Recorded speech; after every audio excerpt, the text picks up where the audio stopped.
What is going on, everybody? Welcome back. Fresh off our off week. I hope you and your family had a wonderful Thanksgiving holiday this past week. A lot of food, family, football, but now we are back to fighting. And that starts with a really, really nice card the UFC has prepared for us. Third to last card of the year. Unfortunately, we'll have to say goodbye to you guys soon for the Christmas break that UFC has now done every year. But until then, we've got UFC Austin this week back at the Moody Center as we were in the summer of last year.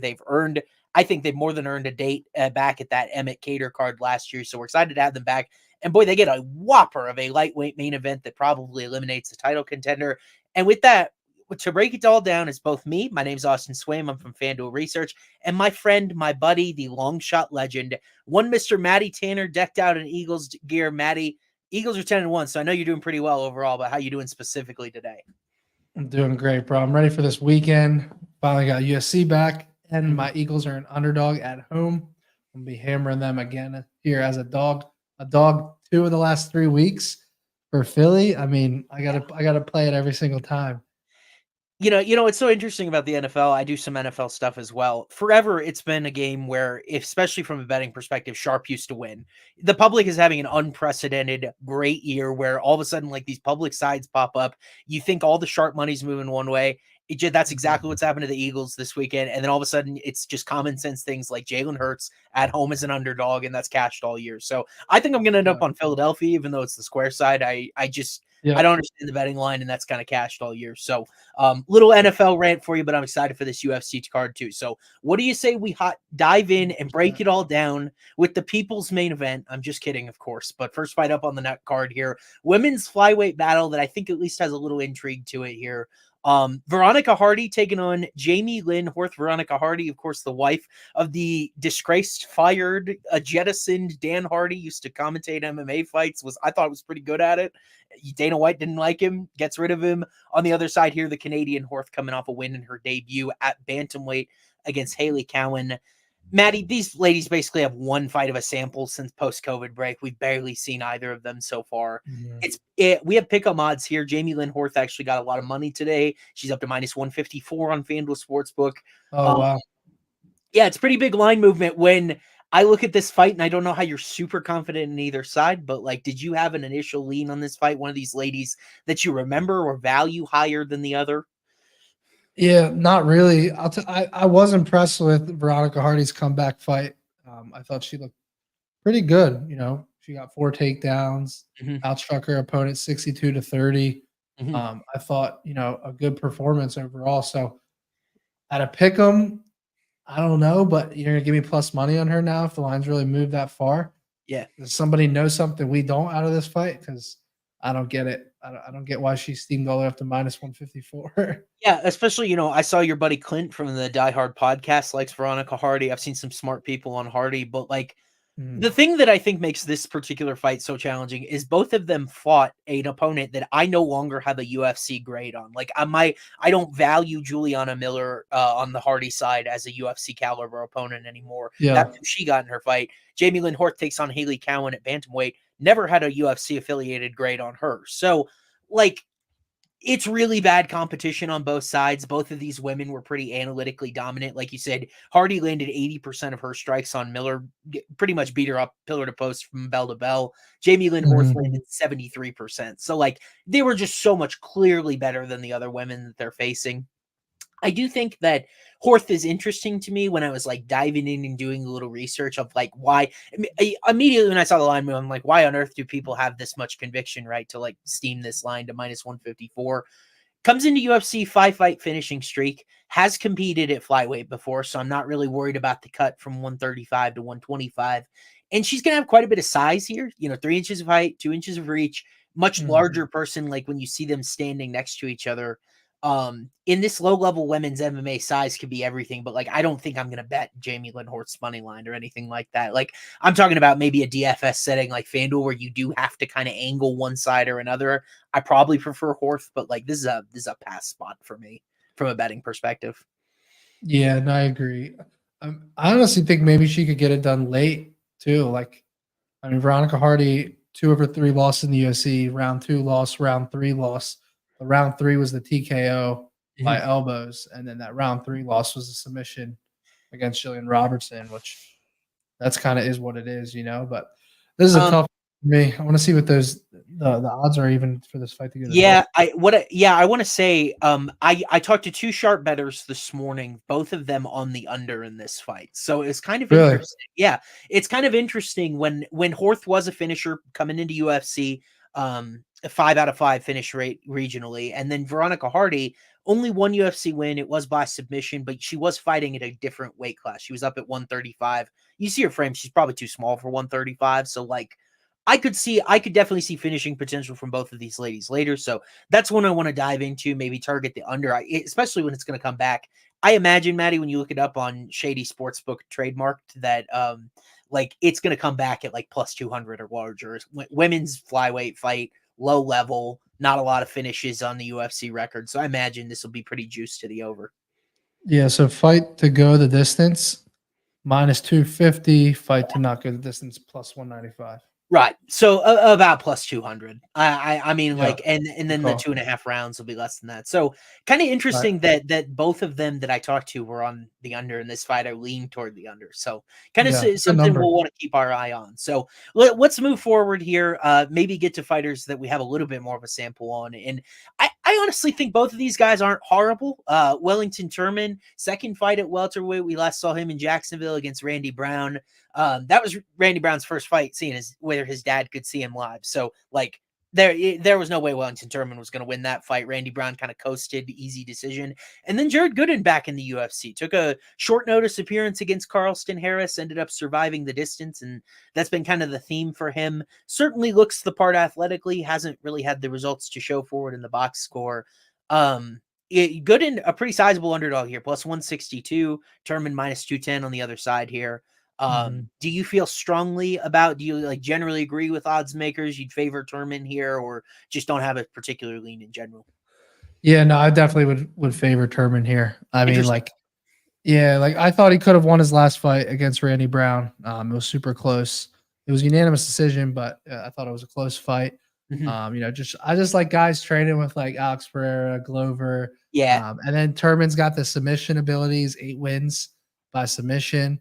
I think he's pretty versatile, well-rounded. I think he could maybe get this done easy, but minus 210 right now? Yeah. Oh man. What do you like?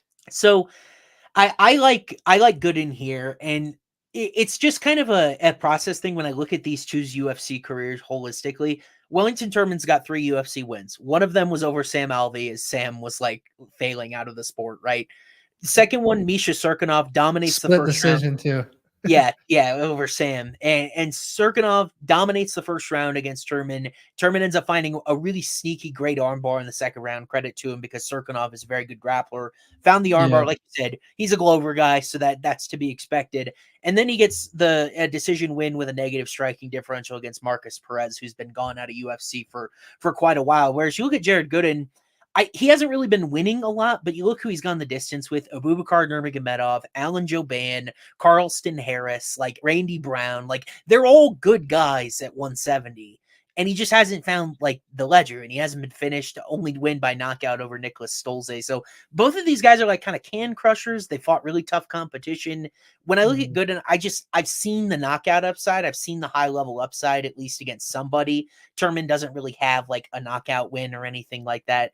Gooden hasn't been submitted in UFC. Jared will have 5 inches of reach. Historically pretty good takedown defense, 68%, whereas Wellington's is just 45%. So I think Gooden, especially at this numbers, is a decent wager. I wouldn't bet the farm here, but like, I definitely think this line should be closer than it is. Turman, I haven't seen enough like consistent bell to bell dominant performance to put him minus 210 over anybody at this point. Yeah. So the fight to go the distance is minus 130. Does that not seem cheap to you? So I believe that when you look at these guys' analytical profiles, it looks like someone's going to get finished. Both of them sub 48% striking defenses. I know Gooden's got a lot of power. We've seen it. I think Turman could be very powerful at this 170 class. We've only seen him against Randy, who's pretty durable. And at middleweight, he was too small. Now he's in a much better. I think he could definitely bully some guys at 185. You remember Turman's fight with Petrosky, where Petrosky took him down like 13 times? Like, that was just a wrong weight class. I wouldn't be surprised if Turman won this fight at all and looked pretty good doing it. And then his UFC futures at 170. I would just like to see it before I laid his money line or therefore the props that are going to correlate much shorter than I think they should be. Yeah, Bruno Silva put him out early, put him out in that first round. Weird KO, where Silva, I think, was just on top of him, like in a grappling exchange. Turman had taken him down, and then just like hammer fists from the bottom. It was very weird. Yeah, Bruno's got hammers though. right. Yeah, 100%. Yeah, so, I think Turman. I think Wellington Turman by decision. Could pay here. What's that at? That's the way I bet him. It's only plus 150 though. Yeah, Turman by decision. Yeah, that's very interesting that it's so short for such a. So that means it's shorter than his knockout and his submission props. Yet yet odds makers are telling us this fight is decently likely to finish early. That is really weird. Yeah, well, him to win by decision plus 150, submission plus 275. Yeah, by knockout plus 700. Mm-hmm. That's just, I guess, the durability of Jared Gooden. He's very durable, big, strong guy for the weight class. Like when you go through the beating that he took from Joe Ban and then Carlston Harris on short notice, we saw Carlston Harris put Jeremiah Wells to sleep with a submission. Didn't get good on just a few days' notice. He got destroyed that whole fight though. Yeah. I mean, like that's a crazy win. I think like a guy like Carlston Harris is a lot better than both of these guys. I think Randy Brown is comfortably better than both of these guys. So it's kind of tough to tell where the drop off stops, like Gooden loses fights with athletic advantages like it's his job. So it would not surprise me at all if he ended up dropping this one by decision. So I want to watch some more footage on this one this week because I'm definitely need to. There's something there though. The iffy total there could be something there. I'm like smelling something like there's a good play in that fight for sure. Yeah. So we'll move on here. Biggest favorite on the card, actually. What could possibly go wrong? Someone making their official UFC debut is the biggest favorite on the card. Rodolfo Bellato, just saw him a couple months ago in Dana White's Contender Series. How about this? Actually, I'll give you the fun tidbit about Bellato once we dive in here. But Rodolfo, coming off the win on the Contender Series, was an underdog in that fight. Gets to the second round, a little bit of a come from behind after a tough first round, taking on Ihor Potieria, who I will always think of as the guy that gloated on Shogun Rua in his retirement fight. That was not cool, like the sword celebration, but a really interesting fight here. Both of these guys certainly down to throw, certainly down to bang. I wouldn't be surprised if this fight to not go the distance was like minus 600 or something at light heavyweight, but oddsmakers really confident in Bellato to be the one that comes out on top. Do you have a strong lean in this fight? Because like I was surprised to see Bellato such a heavy favorite, and then I dove in and I get it. Yeah, so right now the fight to go the distance is plus 375. Yeah, sounds about right. Not to go the distance is minus 550. Rodolfo by points plus 450, by KO plus 150, by submission plus 200. Plus 200? Plus 200 by submission. Oh, okay. So those are pretty tough numbers across the board. Tough crowd. So the interesting thing about Bellato, 2 professional losses, both of them knockouts, both of them to Vitor Petrino, both regionally and on the Contender Series. So, I mean, like, I really like Vitor Petrino. I think he's going to end up being a top shelf contender in this division, like when he actually learns how to fight. So I don't really hold that against him. And like, we had a comment in chat that his judo throws are really good. That has been something that Ihor Potieria has been very susceptible to, just a 33% takedown defense. Like if I knew Bellato, I could talk to him that he was going to try to wrestle, try to grapple, try to get Potieria to the ground and go for a submission. I'd be all in on him here. What I am afraid of is a firefight because both of these guys, sub 45% striking defenses, suspect chins we've seen knocked out before. Could go either way if it becomes a brawl. Yeah, no, I agree. I want to see what round one. So round one KOs plus 335 and plus 1200. Oh, for 1200 before? Yeah. Yeah, I mean, that makes sense. And like, if I were going to hedge out of any sort of Bellato activity that I have, it probably would be with a quick knockout from Ihor. But like, I don't know how much power he legitimately has. He was landing pretty well early on Nikolai Negumereanu. Couldn't get him out of there. Shogun at that point was just totally dust. Like the thing about Potieria that really makes it hard for me to get behind him with confidence, even at 3-1 as an underdog, is he's at a negative striking differential. He struggled in every single fight except the Shogun one. And like Shogun at the end, it was just a sad potato, unfortunately. So like, I mean, like he didn't really have any power, and Potieria, all of the things that Potieria struggles with, Shogun really couldn't offer at that point. So like, I don't even really read much into it all. I like Bellato. I cashed on him in the Contender Series, so I'm a little bit biased. He was like plus 185 or so that night. And his opponent, I forget who it was actually a middleweight that was blown up. Took the fight on short notice with an ACL because you got to get on the Contender Series in a certain time frame. So like, I liked Bellato in that fight. I don't know if he's got the highest UFC ceiling, but I do think he gets through Potieria here. You like the KO plus 150? I like submission. I really do, because I think if he gets it to the mat, I think Bellato 4 regional wins by submission. Ihor has not been able to keep anyone off of him when it comes to takedown defense. I think that's undervalued, and I also think that FanDuel is probably going to have that much longer than that site that you said. Yeah, plus 200, so maybe you get 250 on FanDuel. Yeah. So, I mean, I think it'll be higher than that, just because I don't know if that math really that math doesn't really check out like the outcomes you gave me, at least for what FanDuel's usual vig is. So, hopefully we get a big number. For sure. I'll have to take a look at that. So, next fight up on the card, kind of an interesting one between featherweights that are surging a little. Anytime we got a shooter box guy in the fold, this fight could be must-watch television, and that is my guy Melquizael, Melky Costa here on the favored side of this one. But Steve Mean Machine Garcia, couple knockouts in a row, way better UFC career than I was projecting, and some actual substance behind it. So I actually think this is a pretty interesting fight. It's certain I haven't picked my fight of the night, but like I think this one could be up there for potential fight of the night. So I really like this bout. Do you have a particular one of these guys when you see those odds that you're like, that might be too short or it might be too long? I'm so torn on this fight because I actually like Steve Garcia, not in this fight, but just generally speaking. Sure. But his striking defense does kind of concern me. Yeah. A lot, especially against Costa here. But I mean, I want to see what this fight is to not go the distance, because I'd imagine it'll be a pretty heavy favorite. And like, the thing about Garcia, 2 fights ago, he absolutely adult versus child's Chase Hooper, right? Knocked him down 3 times in like a minute and a half. Big KO. Was actually dropped early in his last fight against Shailin Nurdimbeka, but then comes back and rallies to win in the second round. I was at that fight live. Yeah. That was in Miami. So yeah. I lost that fight too. I was so pissed.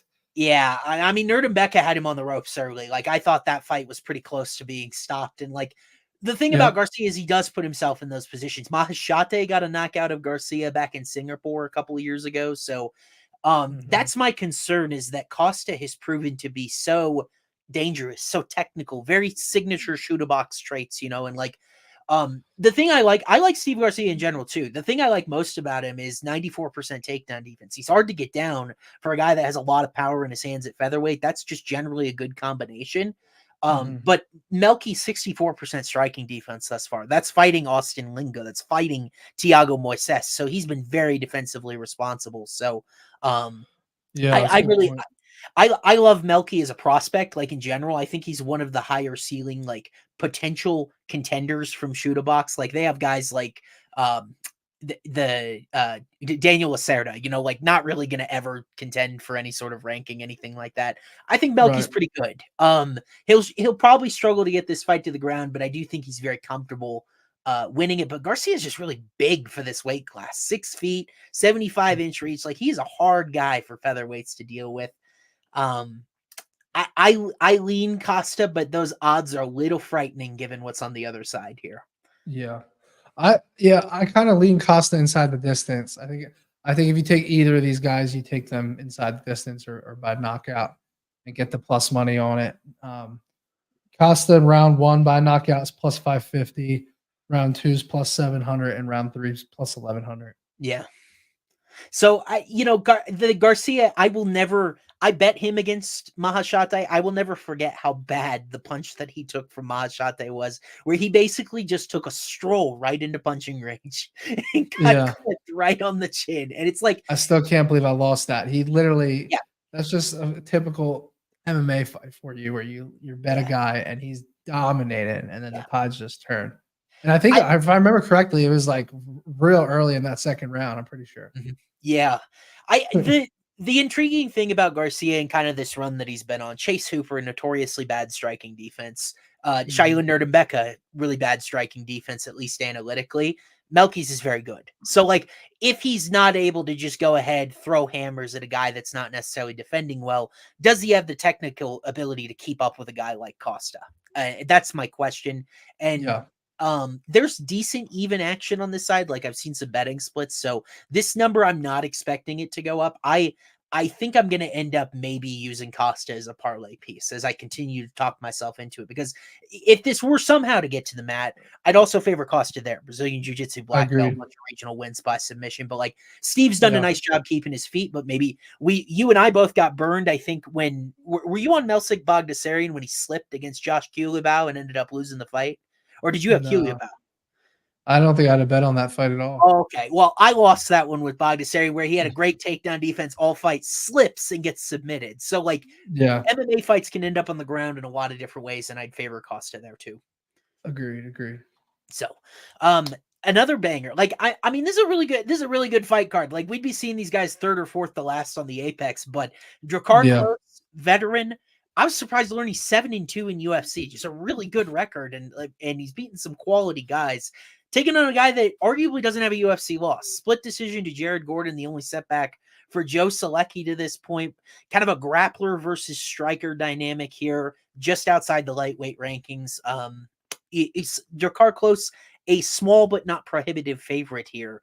Do you have an initial lean from looking at these guys and how they match up? I like Drakkar Klose here. 70% takedown defense, can stand and bang. A win over Rafa Garcia to me is a good win. Agreed. I've always been high on Garcia. The Beneil Dariush fight was epic. That was absolutely epic. Dariush just, I don't even know how he did what he did in that fight. But, I mean, Drakkar Klose beats Bobby Green, Rafa Garcia. I mean, some good wins. Mark Jacasey back in 2017. Yep. I think he's one of the better favorites on the card at -145 personally. Interesting. Are you on the other side? I believe I am. I had this fight circled as I was going to try to sell you on a long shot, like a not. You can still sell me on long shots. Yeah, so this is very similar to when I gave you Diego Lopez against Pat Sabatini, right? I was like, Sabatini's striking defensive distance, very, very concerning.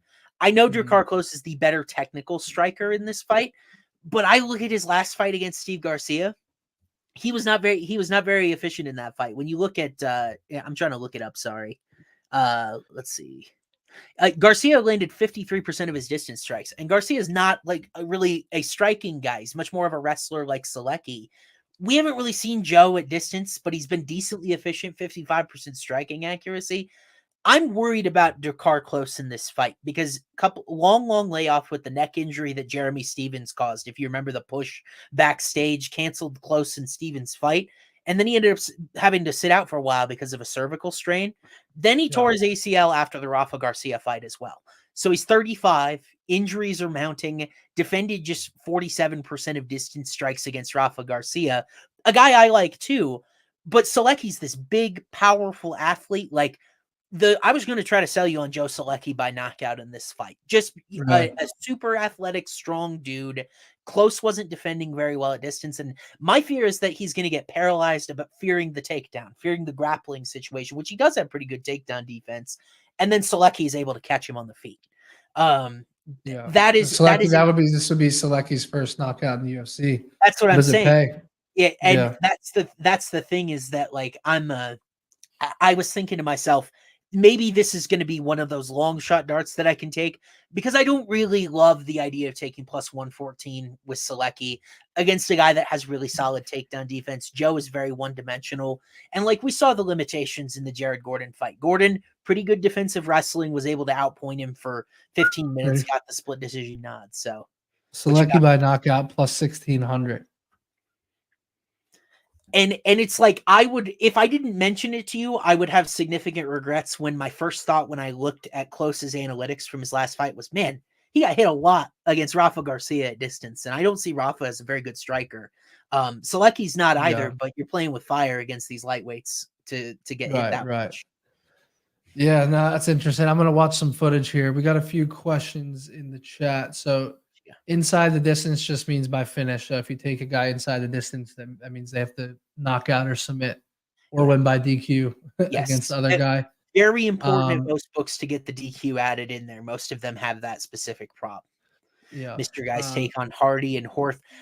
We're a little bit split on that. Maddie prefers the plus money with Veronica. I totally get that. I don't really have much of a lean there. I'm probably going to stay away from that, but also got a good lean. I'm not going to bet Jamey-Lyn Horth either, but I have a lean in that direction as well. She took a lot of money, at least moved from minus 113 to minus 154 today on FanDuel. Like, I get why. Big finisher, regionally, really big for the weight class, but like, it's low-level women's flyweight. I don't mind Bellato. We'll get to Gastelum here later. I think Klose is a decent win pick in this fight. Boy, I wouldn't want to have 22K sitting on Horth and Veronica Hardy's fight. But like, but I can't wait to break down this one. Fuck Cody Brundage, bro. Yeah. So I mean, we're gonna try our best. We try our best to check our biases at the door here. We got Zach Reese and Cody Brundage in the next fight on the card here at middleweight. Zach making his official UFC debut. High-level prospect, undefeated, wins the main event on the Contender Series against Eli Aronov. I remember I was on the other side in that fight, but Reese was impressive, grabbed the first-round armbar against UFC's favorite idiot, right? Cody Brundage, pulling guard on Rodolfo Vieira, pulled guillotine on a couple weeks' notice against Cedric Dumas over and over, lets you hit that 10-1 decision bet for Dumas, and then how about in his last fight? You and I both loved Jacob Malkoun. We loved him by knockout. We loved a lot of the props we got there. And that fight was playing out exactly how we thought. And then to me, one of the most ridiculous, I don't even think this is Brundage's fault. To me, it's one of the most ridiculous refereeing situations ever. They called an intentional elbow to the back of Brundage's head from Malkoun. The elbow was intentional. The placement of it was not to me. I don't understand a disqualification in that position personally. I think if anything, it's a no contest, but Brundage ends up getting a first round win in that fight. So here he is moving up the internal rankings, taking on Zach Reese. I never love big favorites like Reese coming fresh off the Contender Series, but we've seen enough of Cody Brundage. You looking to get behind him at even plus 196? I'll tell you one thing. I might just hammer Reese inside the distance just to fucking do it. Like, I want to take him by knockout. But I have a weird feeling he's going to find a sub here. So I'm going to watch some more footage on him this week and get comfortable with it. But if I'm going to get some plus money on inside the distance here, I'm taking it. I'm just more fading Cody Brundage here. I think he's done. I really think he's done. Again, I want to get more comfortable with it and watch some more footage, especially of Reese's fights before the UFC. But I mean, he's a finisher, right? Yeah. He's had 1, 2, 3, 4, 5, 6 straight finishes in peak fight in F15, Fury FC. It's a good promotion. Contender Series. Yeah, like to me, I want to hammer Reese to win by finish. Like, I want to hammer that. It might be like a 2-unit plus play here. And again, I need to get comfortable with it, but if I get a decently young guy that can finish people going against Cody Brundage, I'm taking it. Like, it's just as simple as that. I don't really need to handicap this fight much more than that, truthfully. Yeah, I totally agree with you. I just want to make sure that, like, I'm not missing something. There are some doubters about Reese out there, like that he doesn't have a lot of experience, which I think is true. I do just warn caution. Like, the Cedric Dumas fight was a unique situation. Brundage just took that on a few days. So, like, I don't think his cardio is that bad. generally, but it is bad. Don't get me wrong. Like, there was a reason we were all over Malkoun, and I totally agree with you. Like, you look at Brundage's UFC quote unquote success, got hurt early against Dalcha Lungimbula, should have been finished in the other direction, didn't end up going that way. And then his really one clean win was a knockout over Tresean Gore, who has not proven jack diddly in this UFC level. So like Brundage to me, bad cardio, bad fight IQ, bad striking defense, which analytically is 43%, which is really, really bad, especially at middleweight where guys hit super hard. And Reese is an athletic specimen, bro. Like 77-inch reach. Like there's a reason this guy is hard to handle. And I think the one thing you need to clear Cody Brundage is a chin, and I feel pretty good about it. So I'm leading the knockout. It is the shortest outcome, I believe, for Reese. Yeah. So him to win by knockout is plus 170. The submission is plus 200 and change, plus 215. The decision prop plus 625. I just don't. I think Brundage will quit. Like if things aren't going his way, and I think exclusively his win condition is inside the distance. So you and I love a good cheeky decision. I don't see it, man. No, I agree. And I mean, so you can get the inside the distance, around plus low 100s. If it's anything short of minus 150, it'll be a multi-unit play on my card. Really? Minus. You're gonna get that. Okay, you're probably gonna get it around even money. That's phenomenal news. 2 units it is, and that's as simple as that. Like I'm gonna go back and watch some more footage this week, but I'm with you. I think we're gonna squad play that. I'm trying to figure out like why this line isn't bigger, because Brundage is a pretty notable idiot. There aren't a lot of people that are willing to go to the window with him this week. Like maybe it's just fearful of the Contender Series stuff, which is like why I've tried to mix it more into my process, because I feel very comfortable with the guy Reese fought on the Contender Series being pretty good. And like, interestingly enough, he is a bigger favorite against Brundage than he was on the Contender Series. So you may look at that and say bad value, or you might look at it and say, man, Cody Brundage is just really bad, which is kind of He's done. He's done. Agreed. He needed an absolute miracle to win his last fight, and that's exactly what he got. Yep. So, and like you can take the free win. You can't mentally get over the fact that you were the lesser man that night by a lot, right? Yeah. I think that's a big difference. So, speaking of someone who will quit, who might be done, I hate to do that to my girl Miesha Cupcake Tate, one of my favorite fighters growing up when I was in UFC. You know, the Ronda rivalry, but like she's now 37, returning to bantamweight here. Foray into flyweight didn't go well. She got her face ripped off by Lauren Murphy in Long Island last summer. Taking on Julia Avila here, returning from a 2-year layoff. I was like, oh yeah, what happened to Julia Avila? She fought quite a bit after the COVID break. What was going on with her? Well, she said she had to get an actual job, so she had health insurance to afford her new baby, which is really embarrassing, UFC. Like the fact that a fringe-ranked women's bantamweight had to go get a different job because, you know, she couldn't afford insurance to take care of her baby. We missed like 2 years of her prime. So she's back to take on Miesha, a little bit of a favorite here. This line has not budged on FanDuel. I don't know how anyone can be confident in either side of this fight. Are you? I'm not, but a part of me wants to take Miesha Tate to get finished. Yeah. You know, she fought in 2022. Mm-hmm. She did get the distance like Caitlin Vieira. Oh man, I don't know what the hell to do with this fight. That fight was very lopsided though. Like I specifically remember Vieira would have been much further ahead if she had put more offense out there. Like every time she was firing on Miesha, she was landing easily. And that's kind of why she dropped to flyweight. I think she's just too small for a traditional featherweight or for a traditional bantamweight now. Avila's much larger. Our graphic there is actually Avila's 5'7" on the official UFC ledger. So she's an inch taller, 3 inches of reach. Very physical girl. Like this is a girl that like manhandled Julia Stolyarenko in the last fight we saw her. I don't have a bad opinion of Sijara Eubanks. Her gas tank's not great, but like I can excuse that loss for Avila. Like I just don't know what danger a 37-year-old Miesha Tate has. Like her only win came over a 1,000,000-year-old Marion Renault, and like it's 2016 or something.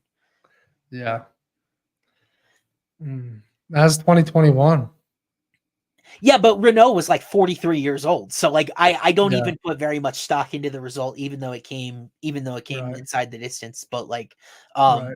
Avila, when I think of who she was, I would pound the snot out of her at minus 160, but we haven't seen her in 2 years. She's had a kid Yeah. since. So like what type of I form are do. we gonna get her in? Yeah, no, I agree, but I think I honestly just have a gut feeling like she's gonna come back like rejuvenated, like she's Sure. taking the time while she's needed. I think she's fresher, younger. I like her. I think she's a solid favorite. Agreed. I'm in that same way, but like I'm cool with um her as a parlay pieces, truthfully.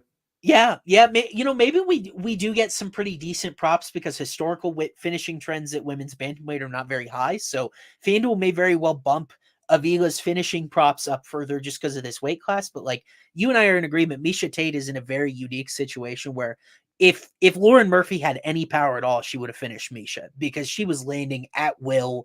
Like it made us think Lauren Murphy. I'm pretty sure Lauren Murphy got a title shot after that fight, and that's when Valentina destroyed her. Like she fooled everybody because Miesha at this point's just not very good. And like, the if you're interested, one of Miesha Tate's biggest problems is 55% takedown defense. Avila Mhm. doesn't really do that. Just 0.67 takedowns per 15. She's really been more of a striker, club and sub type of fighter to this point. But like, you've been in the lab for a couple years. You've been off, like you said. I think the freshness is a good element here. I'd be more concerned if Avila was like fighting a really good contender in their 135 prime. Like if Avila came back against Mayra Buena Silva, I'd be very, very concerned. But like Right. Miesha seems very, very impotent at this point. Yeah. So Julia by KO is plus 475. Okay. Just Um, considering. Interesting. Yeah, only 0.3 submission attempts per 15. So I would lean KO. I'd lean some Yeah. hammers for sure. Yeah. The submission's plus 800. Yeah, it just doesn't do very often. She got one on Stolyarenko, but it was more so of I couldn't beat Right. her out of there, so I just finally tried to submit. Agreed. So, we are, believe it or not, I think we might be a little bit out of order here because this guy's supposed to lead off the Here we main go. card. There Right you go. here. Perfect. There's our featured Ooh. prelim. A guy that's been in several. How about this? 2020. It's 2023, and Clay Guida is still in the featured prelim of a UFC event, and it's a good one, a live event here. Fan favorite. We all know about Clay Guida at this point if you've been around UFC for any sort of period of time. Taking on Joaquim Silva, who had the unfortunate pleasure of facing Arman Tsarukyan last time out. It predictably did not go well as like a plus 900 underdog or something like that. That is not Silva's tier of competition. This is much more like it. He's a pretty sizable favorite here. Guida is 41. I've seen some buzz, some activity on him. Pretty big number, decent matchup. But like, are you rushing to bet on Clay Guida in 2023? Let me tell you a story. Okay. I had Leonardo Santos versus Clay Guida Yep. back in 2021. Pretty sizable bet. And I had him in round one to win by knockout. Do you remember that fight? I do remember this fight, and I know where you're Leonardo going. Santos is in top position. I don't even know if he's in top position. Maybe just pounding either on top position or Guida just on the ground. He's pounding him, one or the other. It's been years. So I Sure. can't even remember. But he's pounding away on Clay Guida. Clay Guida is done. Mm-hmm. And then Leonardo Santos looks up at the ref and is like, dude, like, stop the fight. I'm beating the shit out of this guy. And then he gasses and Clay Guida subs him in the very next round. When I tell you, one of my videos went viral, it got like millions of views, posting that bad beat. I was disgusted for days. It was like a $5,000 or $6,000 swing for me because I had the round one knockout, winning great plus money to then losing the bet altogether. Yep. And then I take Rafa Garcia to win by knockout against Clay Guida because the number was ridiculous, right? Because he's not a knockout guy, but I was like, hey, you can put a pace on him. Clay's 40 years old. I was like, these numbers are out of hand.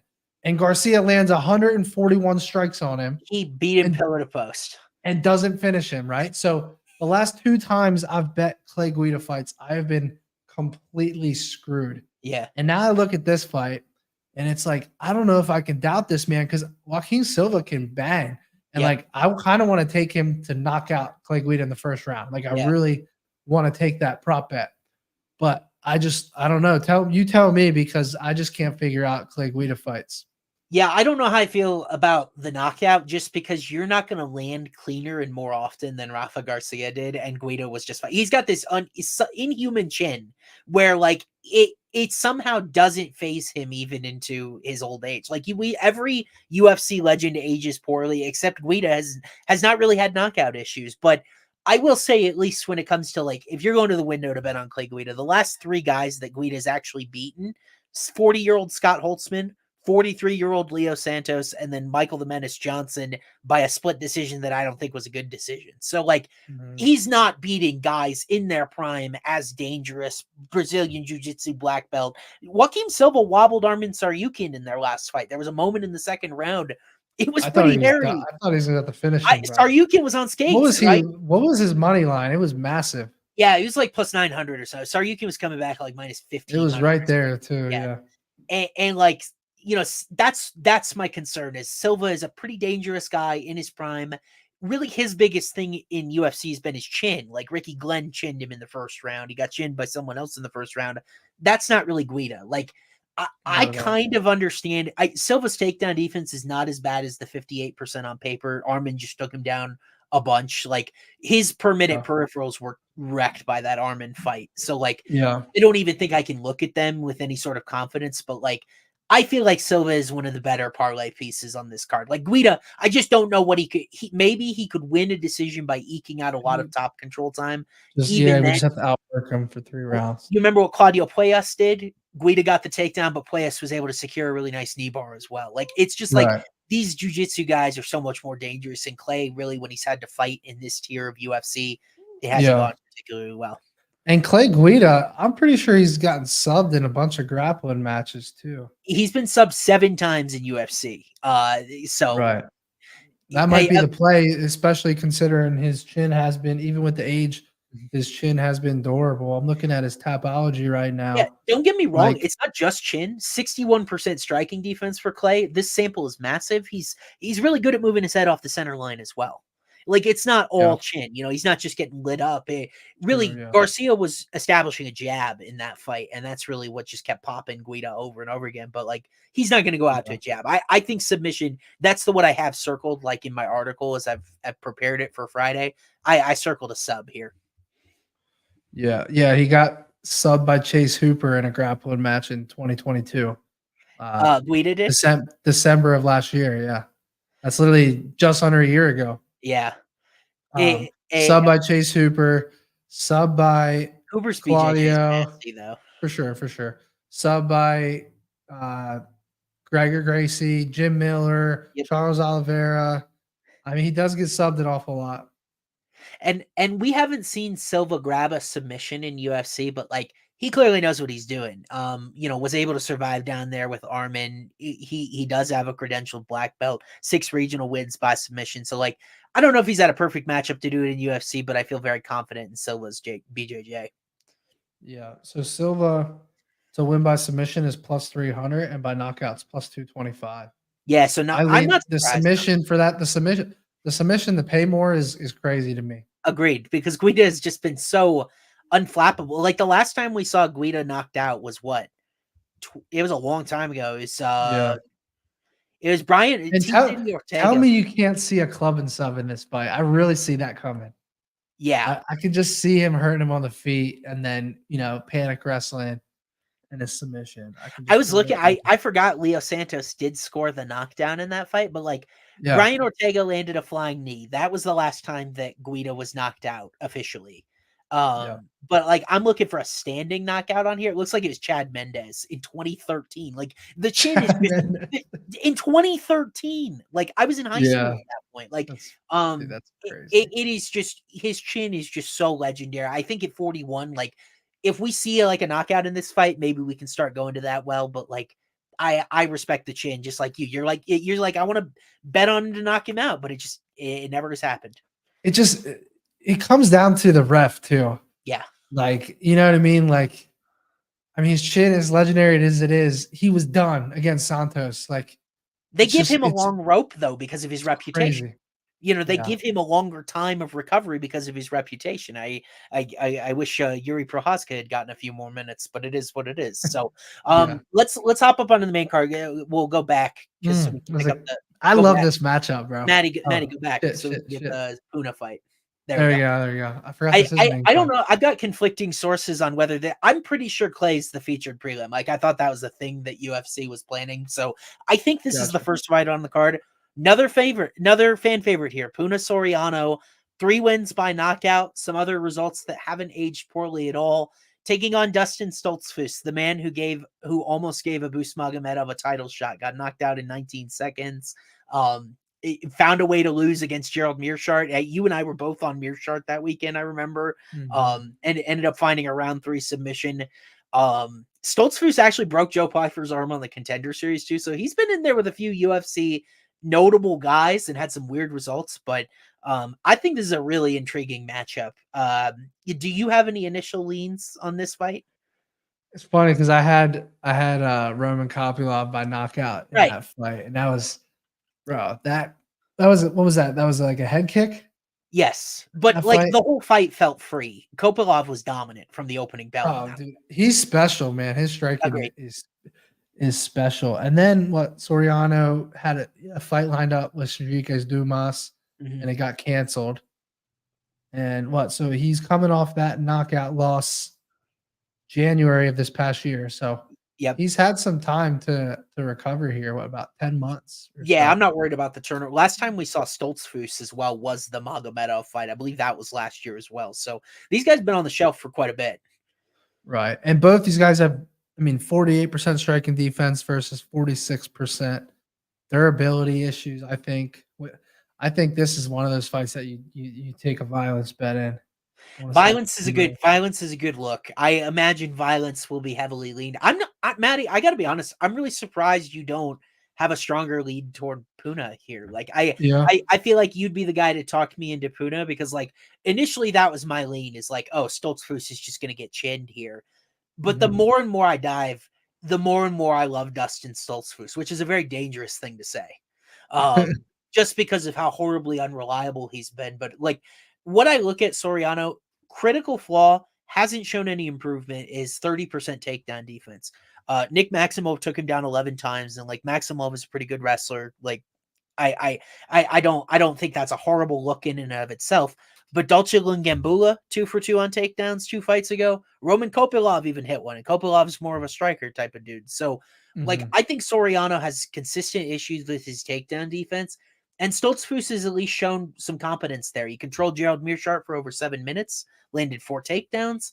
Meerschaert's takedown defense isn't good either, but like showing that level of competency to me is step 1 to predicting an upset against a guy like Puna. Yeah, no, it's a good point. And he made it to that 3rd round with Rodolfo Vieira too. I think he's a great grappler. I like his first UFC fight was against Kyle Dawkins. That was before Dawkins broke his face and had some of the chin issues. Like I think Kyle Dawkins, when he first entered UFC, was a very, very good fighter. That was gonna because at first glance I was like, I don't really like that loss, but that's a great point, because I thought Kyle Dawkins was always the better of the Dawkins brothers, and I was like, this dude is gonna be good. Yeah, and then Roman Dolidze broke his face, and then he couldn't take a punch anymore. Right.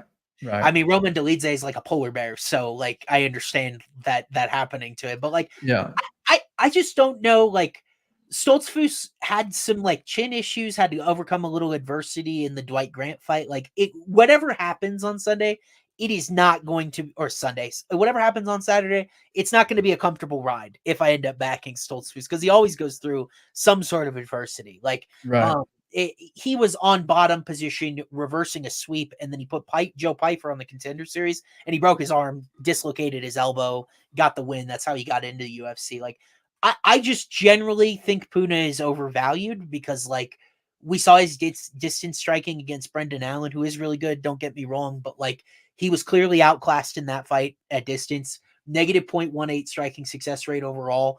If it weren't for his power, and he does have a good knockdown rate, plus 1.85%, Soriano doesn't have any sort of analytical background that he's a plus fighter in this division at anything. It'd be a like 3-1 favorite too. Yeah.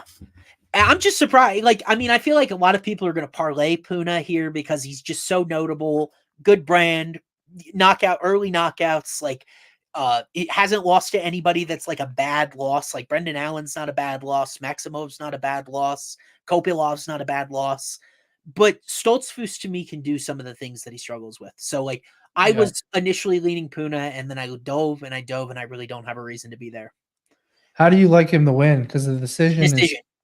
Uh, plus 400. Soriano has defended every submission attempt he's faced in UFC. Like Brendan Allen. I wish I got a grappling sample against Allen, but that fight took place exclusively at distance. It wasn't submitted by Maximov. I generally think Puna's submission defense is good, and Stoltzfus is not super voluminous. So I would go decision. Just kind of a top control, ugly fight. Yeah, no, you're selling me here. I actually really like this. The more I look at it.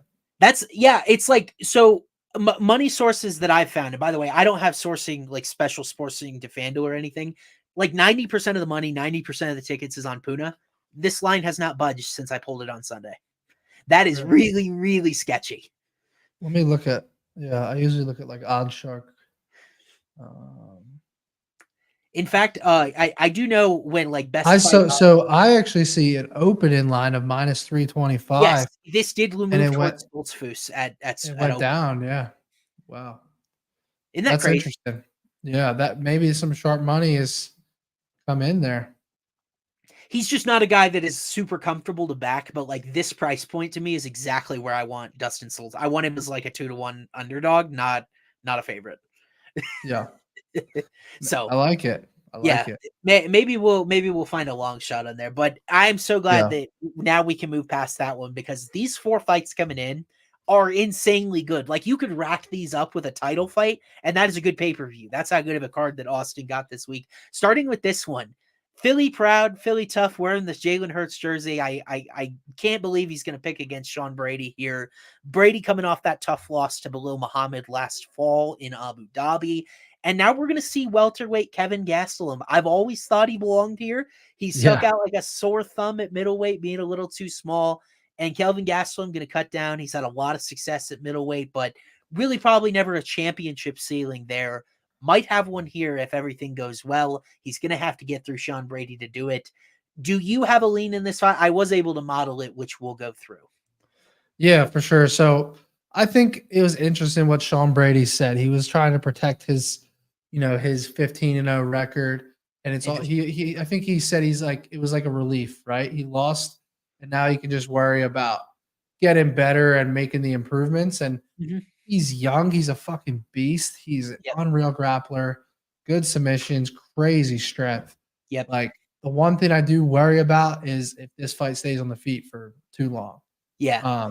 I don't know if he'll be able to make enough improvement since his last fight. But ultimately, like I was looking at Sean Brady over 1.5 takedowns on DFS. I like that prop a lot. I mean, how do you feel about Kelvin's takedown defense, like going down in weight? It's a great question. What I was going to lead with is that my analytical model can only pull what Gastelum has done at middleweight. And when I did that, I wasn't really surprised because you look at Gastelum, just a 62% takedown defense at 185. So that did not grade out very well against Sean Brady, as you would imagine, because Brady's a very efficient offensive wrestler himself. So I've actually got Brady at minus 175 here. I like it. And like, the things that Gastelum needs to win this fight are all things that could conceivably improve at 170. Stronger, so better takedown defense and potentially better takedown efficiency, although I don't think he's taken Sean down, to be honest with you. I think he'd like all 15 minutes to play out on the feet here if it can. And then striking efficiency. The biggest thing for Gastelum, his 69-inch reach was so small at middleweight, whereas now he could be a more efficient striker, not having to go against such vast reach disparities. But like, I still don't think it matters. Brady incredibly efficient. Gastelum needs to be closer to like an 80% takedown defense guy to probably make Sean have a sub 20% performance, tire him out, keep this on the feet. I don't see that from Kelvin. In fact, like, you remember Jack Hermanson took Kelvin Gastelum down, heel hooked him very quickly. Like, that's the type of result that I don't think is out of the question for Sean in this fight. Yeah. So initially part of me is like, is this a bad matchup for Yeah. Sean, right? Like, Yep. and then now I'm thinking the opposite. I'm like, maybe this is a good. Like, I keep swinging back and forth on it, but Yeah. ultimately, I think we're gonna look back at this fight and be like, damn, we got Sean Brady at -120. Like, that's a cheap price to pay for a guy that was just 15-0. And I'm a Bilal Muhammad guy. Like, people can Agreed. say what they want about him, but that dude is fucking good, man. He is good. That was a nightmare matchup for him. 93% takedown defense for Bilal. Stuffed all the crazy attempts. pace. Yep. Crazy Terrible pace. Great experience. Fought like I agree. And I think that's the ass whooping he needed. I think now we're gonna see. I think he gets this fight to the ground very quickly. I think he's not gonna fuck around on the feet. I think he's gonna work to get the takedowns early. How do you feel about Kelvin getting up, like with Brady's pressure on top? I mean, like, so Brady's top control time to takedown ratio is just absurd. Like, I mean, he controlled Jake Matthews for basically the entire fight when those two matched up. Like, That's I've got the a only lot of thing that scares me on the over 1.5 prop is he takes him down, doesn't let him up, and finds a finish. But yeah, I mean, like, I think the way that prop would fail is honestly, a takedown and a first round finish. So, like, I mean, at that point, though, that's not a bad bet. That's just like, oh my God, Gastelum. But like, Gastelum has gone against decent submission threats since then, and it hasn't gone as badly as it went against Jack Hermanson. Like, Kelvin took on, Robert Whitaker took him down a few times, but not really a submission threat.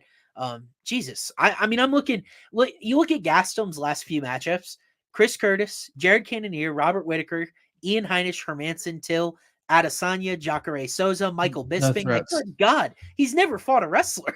No, it's all striking. And like, that's really concerning because, like, is UFC doing him a favor? Do they feel like he's got a critical weakness there? And if he does, Sean Brady's going to make this look really, really easy. Yeah, I mean, Whitaker took him down 4 times. Yeah. That was pretty, it's just so tough. I tell people all the time, it's especially important between welterweight, middleweight, light heavyweight. Weight class is a big difference. And maybe Gastelum, we saw Jared Cannonier drop from light heavyweight to middleweight and he became a world crusher, right? Maybe this is exactly what Gastelum needs to have much better takedown defense, much better efficiency, and he becomes like a 2% knockdown rate guy. I'm willing to bet that those things don't happen. I've just never had the highest opinion of Gastelum, frankly, for the reason of I feel like he's needed to go to 170 for a while, and it's just kind of a discipline thing that he hasn't. Yeah, I feel like that war with Adesanya just overvalued him. Yeah, he got dropped. He got dropped a ton in that. Like, people talk about that like it was like a close competitive fight of the year type of fight. Gastelum got dropped a ton in that fight. Yeah. Yeah. So how do you feel about his gas tank going down in weight? Bad. Because I'm considering a round 2-3 Brady bet really heavily right now. Yeah, like would you go sub there? I mean, Brady's submission volume is pretty good, almost 1. I think sub. I think Gaslam's just so tough to put out. Like I think sub. I think constant pressure, constant pressure on the feet, takedowns, top heavy. Like, and then eventually finds maybe like, I don't know, maybe a rear naked choke or something on the ground there. I excluding the Bilal Muhammad fight, which is a very like cheeky caveat way to do this.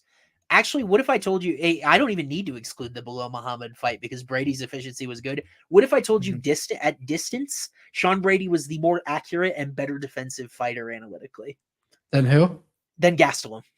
Oh, wow. Like, so like what my model is actually seeing is my model's projecting Brady to win the distance striking 51.4% of the time. Yeah. So yeah, I like Sean's money line here. I think he could absolutely get caught on the feet, but like Bilal Muhammad is more of a guy that like he has his own takedowns. He has crazy pressure, crazy cardio. Like in my opinion, dude, Bilal's the best 170er on the planet. I think he'd be able to stuff Colby. I would take him. We would give get him probably 6 months to prepare for someone because we would probably get like plus 120 against Colby. Yeah, Bilal, and I would take it in a fucking heartbeat. And honestly, I've been thinking a lot about the 296 card because I'm going there in a couple weeks. Yeah, and I'm fucking hammering Leon Edwards. No one's stopping me from doing it. I'm hammering. Interesting.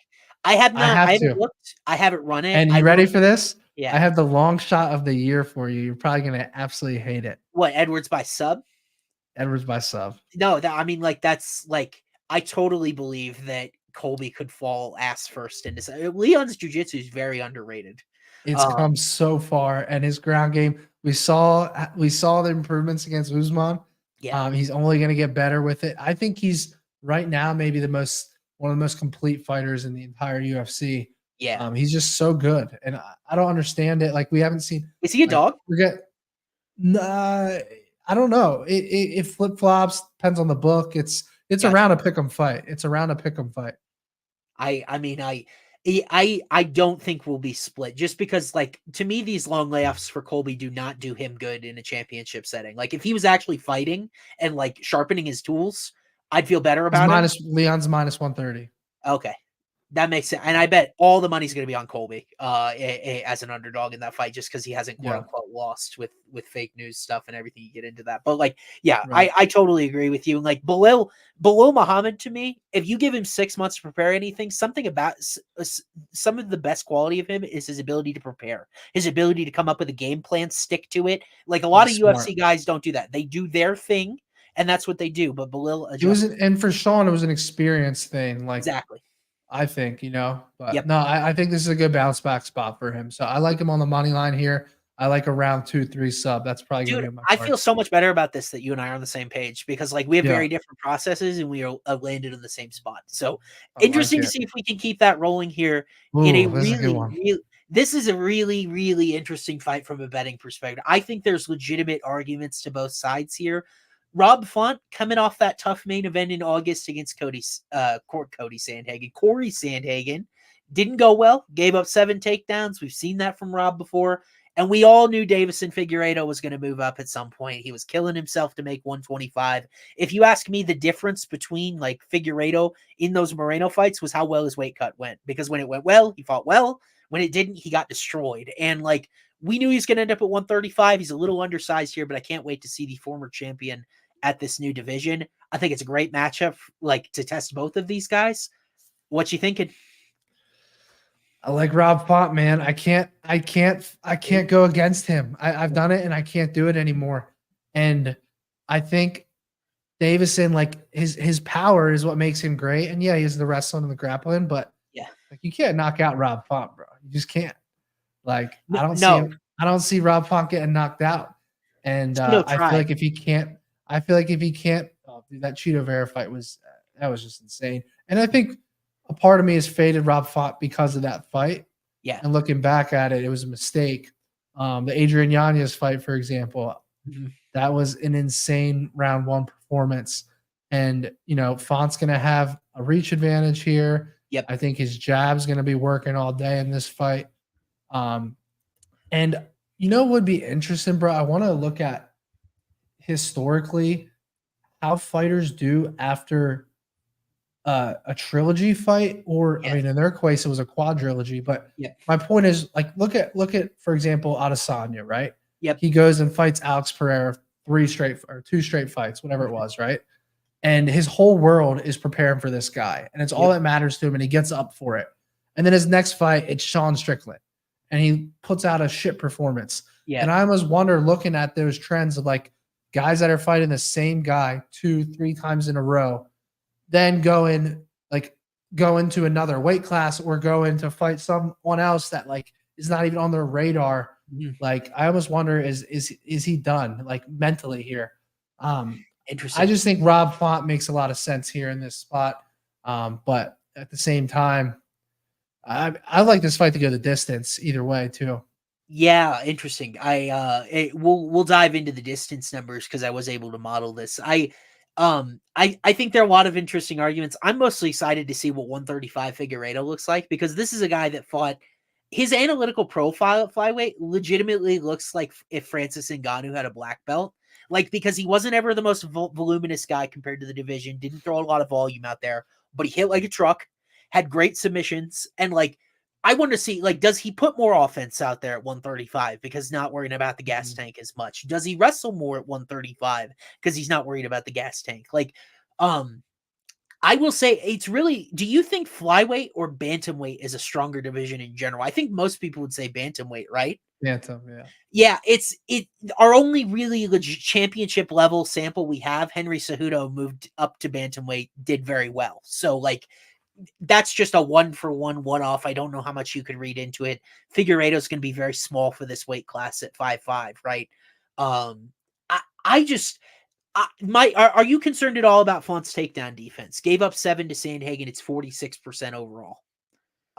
So I had small concerns about it, but then I just think Corey is so good, like he did it to Marlon Vera, for example, right? And like I just feel like when Corey makes that his game plan, he just is that good of a fighter that when he makes that his game plan, like it's like he's gonna get that done. But now I look at it as like that could have gotten Font better now in that area. True. And I don't see Figgie's takedowns being as good as Sandhagen here. Just at this weight class, at this weight class, of course. Yeah. I really am interested to see because he had a 42% takedown accuracy. Figueiredo did at flyweight, but obviously Font's a bigger guy, bigger, stronger, harder to take down. So yeah, I think he has to grapple. Honestly, I agreed. Think he does have to wrestle. And like that's my thinking in this fight is if I knew Figueiredo was going to grapple, I'd love him at plus 126. I don't necessarily know if that's the case. I do like length like you because Font is a brutal guy to put out. I don't think Figueiredo is going to have as much power at 135 as he did at 125. And Davison's chin has not been terrible. Like Font's much more of a volume guy, throws his jab out there. What he did to Yanez was a total shock to me. Like I thought he was going to like use his jab and like maybe outpoint Yanez for 15 minutes when I bet his money line. Yeah. Knocked him out cold. I just will say I'm a little worried about Font maybe being a bit overinflated off an era bantamweight that isn't necessarily as good as we thought it was because his last 5 wins, Adrian Yanez, Cody Garbrandt, Marlon Moraes, Ricky Simone, Sergio Pettis, like none of those have aged particularly well. Whereas Figueiredo, kind of in the same boat. Couple wins against Moreno, or I guess the win and then the draw. But like Alex Perez, Joseph Benavidez twice. It's like it's been a long time since we saw Figgy fight somebody that was relevant in one of these divisions either. So my model's got it 50. I've got 51% even for Rob Font, 49% for Figueiredo. That would technically lean a little bit of value on Figgy here. Sure. I think it's a 50-50 fight too. I don't have a particularly strong take, but I'm glad you do like the Font side because I think a lot of people are just going to smash Figueiredo here. Yeah, and what do you like on the over under? So I've got this fight 46.3% to go the distance, so a little bit lean toward violence, which is kind of interesting. I will say that the recent Rob Font knockout against Yanez did boost that. Figueiredo's own shortcomings against Moreno, if what you will. I thought Figueiredo faded, and that's why he ended up getting finished in Moreno 2 and Moreno 4. I agree. Yeah, I agree. Yeah, I don't think it was like a durability thing. I think he was out of energy, and it was a 25-minute fight. So I would disagree with my model in that I am expecting length here. I would take it at plus. Hey, do you have a projected total, like what it is? Over 1.5 is minus 285. Okay, so odds makers are leading early finish here. That's kind of interesting. Well, no, over 1.5 is minus 285. Yeah. Well, but what I'm saying is then over 2.5 probably coming back around like a pickup. Oh, I got you. Yeah. Like I'm trying to think of translating that to a full distance. For sure. Boy, I think I'd take Figueiredo if you told me it was going to finish early, but like at the same time, I don't see Rob Font getting finished though. Yeah, it would have to be maybe like a crazy body shot or something, like a powerful body. I will say Figueiredo submissions are pretty nasty, and like Font, it's been a while since guillotine or something. Yeah, like Sandhagen, not really a jiu-jitsu guy. Marlon Vera has some subs, but we've seen ground game not amazing. Jose Aldo. I'm a little worried about Font's chin as I look, and he's surrendered 5 knockdowns in that Aldo Vera stretch, but like I do not think Davison's going to be the hammer he was at flyweight because those flyweights were so little compared to him that like when he fought Joseph, struggling with this. The second Joseph Benavidez fight was almost like elder abuse because he just mauled Benavidez for how long that fight lasted. So Gosh, I don't know. Like, this is a fight behind the scenes, by the way. I came on here on Tuesday. I said, I like Jonathan Pierce. Maddie goes, I like Burrito. I kept diving. I kept digging. I kept digging. I kept digging. I ended up on Joe Anderson Burrito, just like you. Like, I texted you Friday night. I'm like, holy fuck. Jonathan Pierce redid his knee like 7 months ago. Like, that's a really concerning thing. This could be one of those fights I waffle on all week again. What would you make so if Brandon Moreno fought Rob Font, who would you take, and what would you make the line? I would take Brandon because I know he's smart and I know he'd wrestle. And Font's 46% takedown defense. If you can wrestle, you've beaten Rob Font. I agree. And Moreno, I trust Moreno's chin. Yeah. More than Figgy. Well, I mean, Moreno's chin is out of this world. So right. No, I think Moreno is just I think Moreno's a tougher matchup for Rob Font. Yeah. I'm a little worried. I think Font looked kind of old against Sandhagen. That was my concern. And he's 36, so he's not getting any younger. I think he looked a little old. Yeah. So let's move on to the co-main because that one is this is a tough fight. I want to watch some footage more on that. Yeah, I think this is a great fight. I think it's also a tough fight to bet when you consider all the extraneous circumstances. Bobby Green was supposed to get Dan Hooker here. Now Jamey-Lyn Turner steps in. Bobby Green called him and said, dude, this is the gangster thing. Come on, take this fight. And he's like, Bobby Green's a legend. He's a gangster. I'm going to do it. Didn't sound like he wanted to. UFC's really? Well, yeah, I invite anyone to look that up. Turner said he turned down the fight. UFC called him back with more money after Bobby Green called back, and then he's negotiated. Yeah. I'm anytime any of these guys get more money out of UFC, I'm all for it. But Jamey-Lyn Turner, right? These guys both ranked at lightweight. Bobby Green coming off that insane upset over Grant Dawson, neither of us saw coming. Jamey-Lyn Turner loses that tight, close fight to Dan Hooker. You say loses, and then he lands that head kick that like Dan Hooker ate right upside his face. Like that would beat 99% of lightweights on the planet. Somehow Dan Hooker ate it, and Jamey-Lyn Turner ends up losing by decision. But like these are two bad dudes. The line, understandably, in the side of Turner, who is younger, who's more so in his prime. We've seen him a little bit more at the ranked level, but like Bobby Green's a tough guy to count out at all. So like, do you have a specific lean in this fight? I know we were talking a little bit about Turner's significant strikes prop earlier today. Yeah, so I've always said Jamey-Lyn Turner is like the dark horse of this division. I think he's a monster. I mean, this dude's 6'3". Like, how does he? I don't even understand it. And the way I look at this is, unless you're Gamrot and you're gonna, just wrestle this dude to death, or you're Dan Hooker and you somehow don't get finished off of that. Yep. I don't see how he loses this fight. I think it's so tough because Bobby Green ruins everyone's betting cards, winning as a dog. All the time. Yeah, and to me, I don't want to say it was a fluke knockout because that's disrespectful, but it was weird, man. Like Grant Dawson to go out 35 seconds into the fight like that. I don't know what to make of it. I almost feel like we're getting Jamey-Lyn Turner at a good price point because of that, right? I think it's kind of like a sell high spot on Bobby Green now, where he just knocked out a dude that was a huge favorite over him, and now he's taken on, I think, a difficult matchup for him in Jamey-Lyn Turner, who is a more versatile striker. He can do more on the feet. Bobby Green's probably the better boxer, but I think Jamey-Lyn Turner has more power. He's better kicks. I think he's better. I don't know if he wrestles. I don't even know if we see wrestling in this fight or not, because Bobby's takedown defense is pretty solid, right? Yeah, and Jamey-Lyn just doesn't really do that very often. Right. Less than 2 takedown attempts per 15. So you just think we see a striking match. Which, like, if you're 6'3" in this division, it's probably really hard to try to grab a double leg on some of these shorter guys. I have to imagine. Like, so I understand why he doesn't. He's gifted these tools, this reach, especially the leg reach. Like, why would you not try to use it, Yeah. And for Jamey-Lyn Turner, this is going to have to be a brutal weight cut on short notice. He's a massive guy. Yeah. That's the other thing to think about.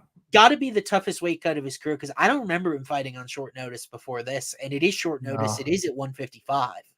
And Bobby probably required this to get down to 155, because if this fight was at 165, I would comfortably pick Jamey-Lyn here because he wouldn't have the weight cut issues, and that's what it is.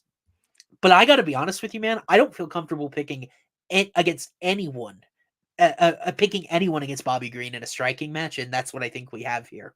I Bobby Green to me has been so longly disrespected. Like, it's not overly surprising to me that that he found the rankings. Now, he's long in the tooth. He's 37. We saw some chin issues against Drew Dober, who's a guy that just hits with mammoth power for this year. I would say Dober has better I wouldn't power. even call that chin issues though. Yeah. I think he just, again, anyone outside of maybe Dan Hooker get knocked out on that shot. So I wouldn't even say, because honestly, Bobby Green, outside of that Islam TKO, which I'll never forget that fight because I had Islam. Yeah, It was basically, it should have been a submission. Yep. But like Rafael Fiziev couldn't finish him on the feet. Yeah. Thiago Moises couldn't finish him. That fight gives me a lot of confidence in length here with Bobby going that long with Fiziev. And by the way, winning the third round pretty comfortably against Fiziev. That's my concern here, is that when I look at Bobby in this fight, I know he's going to have the better gas tank because we saw Jamey-Lyn fade against Dan Hooker. He missed weight that weekend. This cut's only going to be worse.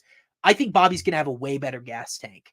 Bobby's submission defense, historically very, very good. Like, he subbed Tony Ferguson a couple of fights ago, but like, when my model looks at a guy like Bobby Green, lands north of 6 significant strikes per minute, 52% striking accuracies, top 80th percentile for the division, 62% striking defense. That's right up there with my guy Clay Guida as far as like talking about a long sample. But Bobby doesn't get cleaned like quickly. And like, the thing I'm concerned about for Jalen Turner, 41% striking defense, and I will add this caveat, a lot of that is leg kicks. Guys chew up Jalen Turner's legs because he's got those big, long legs just sitting there waiting to be kicked. Bobby Green threw 16 leg kicks in that Fiziev fight.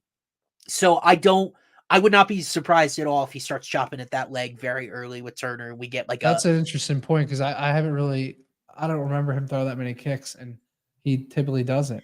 That was my thinking too. I'm like, Bobby's not really he's not really a leg kick guy, but if you're fighting Jalen Turner and you have fast hands like Bobby, wouldn't you want to just kind of make him stationary, take that leg out, and then just let your hands do the work? Because like that to me would be the game plan here. So I almost am like, this would be a wild call, but like I see this fight. My first thought when I modeled it was, oh my God, we might get a leg kick TKO here. Because isn't that crazy? Like that. So I was just going to tell you, round 2, 3, Bobby. Yeah. You have that accumulation of leg kicks as a possibility. Yep. You have the Jalen Turner weight cut and cardio as a possibility. Yeah. And you have Bobby Green just accumulating damage. I mean, look, he's half the underdog he was last time he did it, right?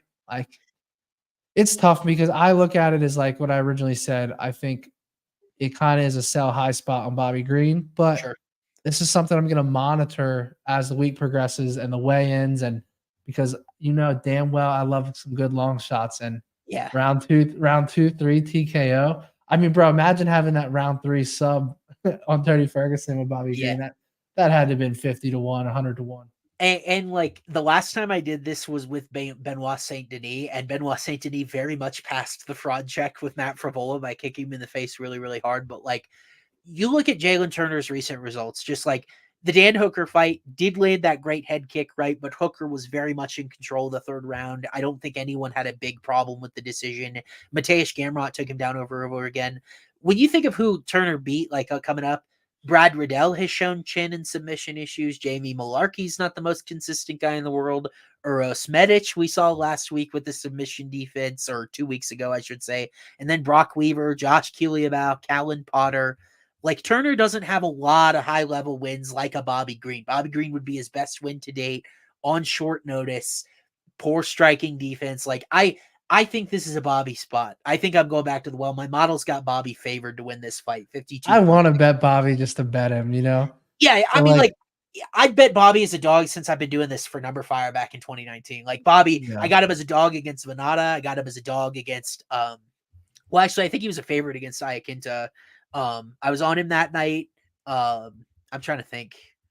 I took him against Islam as well, so that didn't end very well, did it? Like I had it was like a quarter unit flyer. I was like, I don't know if Islam's for real, and he's very much for real. So Jalen Turner, I blessed you, by jinxing you and questioning your legitimacy. Like, I understand why Turner's a heavy favorite, but Bobby checks all of the boxes except I'm worried about his age and I'm worried about his chin. If he was 33 years old, Bobby Green in this spot, I'd feel really, really good about it. But like, those are concerns.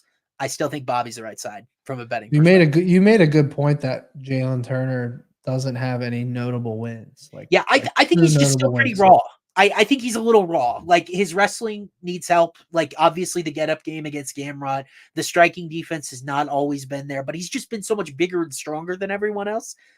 Bobby Green apparently hits pretty hard. I mean, he chinned Grant Dawson, he chinned Al Iaquinta. Like, I love round 2, 3. That's what, Maddie, I have it in my notes right here.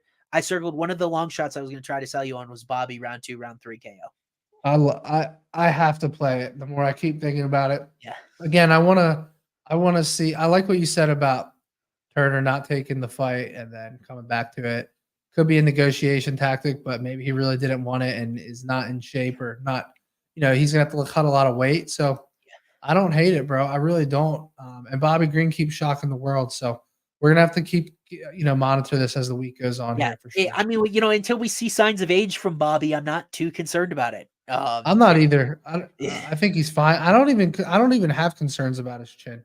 Yeah, I think that Drew Dober knockout was just a crazy power shot. Like, and he was dominating that fight up until that point. Drew Dober didn't know what to fucking do in that fight. Yeah, and he was just piecing him up like crazy. You look at some of Bobby's results, destroyed Nasrat Haqparast, right? Like, he's got a lot of good wins on his resume recently. Like, I think Bobby's hands are some of the best in the entire division. So, like, if there's a guy that should get some legacy fights against Gaethje or Poirier, give him to Bobby. Poirier taking any fight that isn't a huge fight. Yeah, I totally agree at this point. Do you see that about Beneil Dariush, what he said about Poirier? What'd he say? He said that he was offered a fight twice against Poirier this year, and they couldn't get the fight done both times. Yeah, I don't think Poirier wants to fight Dariush at this point anyway. Dariush is such a because it's high risk, low reward. It's like you fight Conor McGregor a few times, and you're going to go to Beneil Dariush in a fight that's harder than Conor McGregor, and doesn't have the money behind it or the excitement. Like, he's not. Yeah, like, you look at this fight, like, the guy that should be fighting Beneil Dariush is fighting Beneil Dariush. It's Arman Tsarukyan because he wants his number, right? He wants to be a top 3 guy. He wants to be in the title picture. That's who needs to be fighting Dariush, and he is. And we're going to get to see it this Saturday, which is a joyful occasion. Beneil Dariush, of course, coming off the summer loss to Charles Oliveira, thought he was next in line for the title shot against Islam with a win. Frankly, didn't show up that night. Charles dominated from bell to the end of the first round there when the stoppage came. Arman Tsarukyan coming off that win over Joaquim Silva, who we saw earlier, but Arman, just a guy that's been around a long time, been in main events, co-main events, on main cards. Like, even since he debuted against Islam Makhachev, this is a guy we've all had circled as a great prospect. Really, really intriguing fight here to me. Do you have a particular gut takeaway, or when you look at the betting odds and you have initial thoughts on those? Yeah, my initial read is that the betting odds are too wide. Agreed. I see this fight closer to a pick'em than a 215 underdog, for sure. 80% takedown defense for Dariush, 68% striking defense, can crack on the feet. We've seen Arman get cracked on the feet multiple times. Dariush can also win scrambles. He's good everywhere. And we forget this man was on an 8-fight winning streak, and before Charles Oliveira finished him in that first round. And guess what? Beneil Dariush is a better grappler than Charles Oliveira. Oliveira might be a better finisher, but Benny was winning all of those exchanges early in that first round. And then Oliveira was like, fuck this, I'm going to get my hands going. And Gaethje's even on record saying that Oliveira hits harder than anyone he's ever seen. His entire face was numb when Oliveira would hit him. Yeah. So I look at this fight as if it's an absolute pick'em, I'd probably take the younger guy here who's trying to go for the belt, but plus 215, come on, maybe it's a bait, maybe it's a trap, but I don't see how you could take minus 290. I don't get how you could ever lay that. That doesn't make any sense to me. Yeah, intriguing, by the way. Just some money sources I was looking at today, 60% of the tickets in handle on Tsarukyan. So the public does like Tsarukyan at this price here. I'm in total agreement. You look back, Armin's kind of interesting when you look back at his UFC career, because like Gamrot was a really intriguing matchup that has aged really even more so, because it was just a battle of guys who were pretty similar. I think Tsarukyan's stand up, a lot of technical experts aren't exactly a huge fan at this point. Like, who do you think has the better stand up between Dariush and Tsarukyan if we knew I they mean, were going Dariush definitely has more power. Yeah. And I think the striking's close. But I would lean Dariush. Yeah. I like the interesting thing is when we threw Gamrot in against Dariush was able to use that elite takedown defense, stuff all of his attempts. He dropped Gamrot in that fight, and he was just the better guy that night. And like Tsarukyan and Gamrot were very, very close. Whether you thought who won that fight, I feel like Armin relies on a lot of his athleticism. Like, some things that shocked me about him: has never tried a submission attempt in UFC. Isn't that weird? For like a guy that has such a grappling centric game plan, that he's never That had is a submission very, attempt. yeah. And like some people in UFC have said that Beneil Dariush has the best jiu-jitsu in UFC. Like the best period. Now He's he's not. elite. He's elite. Yeah, he's much more of like a position over submission guy, but still averages Right. about an attempt per 15 minutes. Like, I remember he got the best of Diego Ferreira that way. To obviously smothered Tony Ferguson. Like, Dariush's Destroyed Tony Ferguson. Yeah, Dariush's level competition has not aged particularly well. Really, the only high-level guy that both of these guys have fought recently was Gamrot, and we saw the difference in the results. Tsarukyan very close. Dariush won that fight going away, even though it was a 3-rounder. Yeah. So we didn't get to see if Gamrot's legendary pace would have an impact on him. But like, I don't think Dariush is washed. I think that's why these odds sit where they do. Is you see Dariush, and he's got that gray hair, and he came out so flat against Charles Oliveira, and like, I think the public is watching Dariush here. I don't feel that way at this point. And in fact, I feel I'm like with you. his sense of urgency is very, very high, because if he wins this fight, if Dariush wins this fight, he will be next after Oliveira Makhachev too. I'm pretty certain. So like, UFC is eventually going to want to see a matchup with Makhachev, because I honestly think Makhachev is a better matchup for Dariush than Oliveira is, because the thing about Charles is he is this controlled car crash, and guys that are very technical like Dariush start to panic at times. And I think you saw that on the feet in that fight, where guys start to panic against Oliveira, and Dariush did. Makhachev is very much more under control. I think he's much more Dariush's flavor, and so do I think Tsarukyan as well. That's great analysis. I couldn't agree more with that. Yeah, so like, I think Charles Oliveira would starch Armin Tsarukyan too. Like, unless Armin is just getting the takedowns early and can keep control time, which is a possibility for sure. Yeah, Tsarukyan got that win over Joel Alvarez, and people are like, "Oh my god, his grappling is so good!" Like, he bloodied Alvarez. Alvarez's takedown defense is shit, whereas Oliveira's is pretty good, and his return to mat, I think he's a better scrambler. Like, I think Oliveira would finish Tsarukyan in the first round, just like he did Dariush. Like, Charles is out of this world. Like, I agree with you. Like, if I just gun to your head, mortgage on the line, who you picking? I'd probably take the younger guy just in case Dariush was washed, but I'm totally with you. I think the betting values on Dariush, my model's taking him outright. I've got Dariush as a minus 105 favorite with no vig. So 51.5%. Yeah, there's no question about where the value is to me. And like, if you're a value better, you're betting Benny in this fight. It's not close. Like, you can make the argument he could be like a plus 130 dog, but come on, plus 215.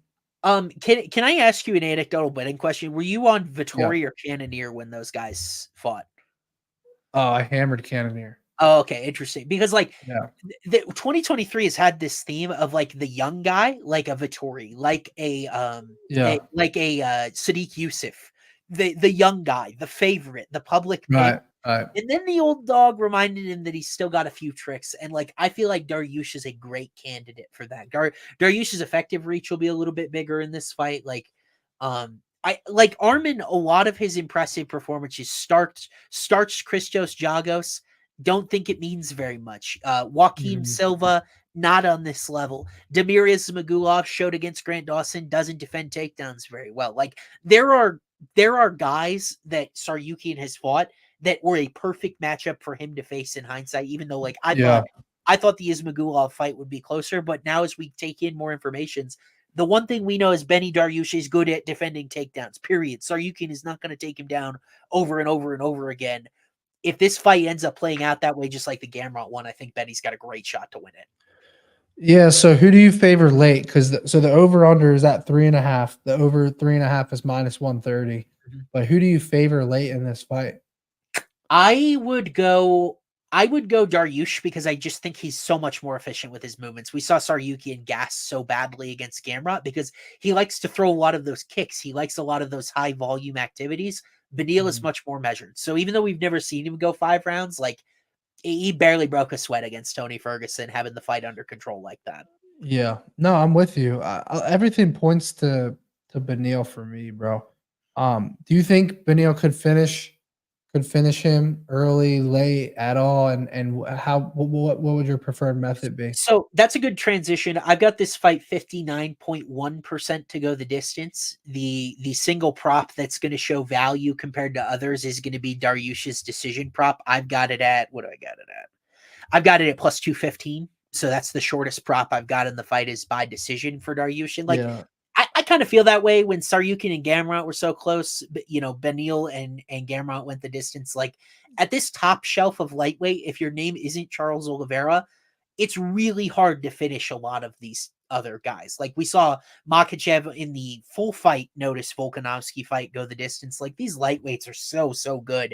It is really hard to finish them, catch them with a haymaker, find a submission. Like if there was a guy who had finishing equity in this fight, I think it is Dariush by submission. Would be my finish because Tsarukyan it hasn't really faced a submission attempt, hasn't really put one out there, so I don't really know what it looks like.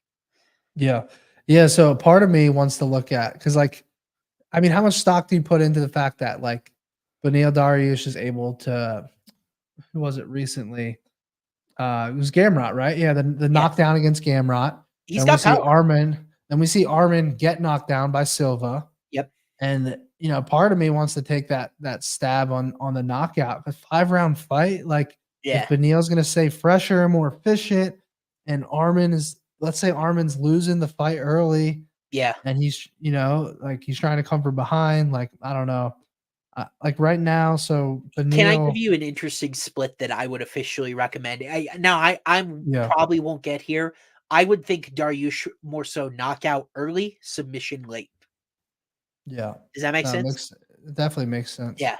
Just because Tsarukyan, like Silva still had some legs when he was able to get Tsarukyan, and then he was totally gassed in the 3rd round. So, Yeah, it's so funny you mentioned that. We had someone in chat go, "I think Dariush by knockout makes sense." I've seen that take before. Like, apparently Tsarukyan and his 54% striking defense on paper is fine. It's not a plus mark. I think some people are very worried about Tsarukyan's defensive stand-up. Like, I don't know enough about MMA technically to tell you why, but it is a concern for a lot of smart folks. mm. Round 1 knockout for Beneil plus 1,400. Round Wow. 2 plus 1,800. Round 3 plus 2,200. Round 4 plus 3,000. Round 5 plus 3,500. The submission props are higher for all the rounds. Round 1 plus 2,000. Round 2 plus 2,500. Plus 3,300. Plus 4,000. Plus 5,000.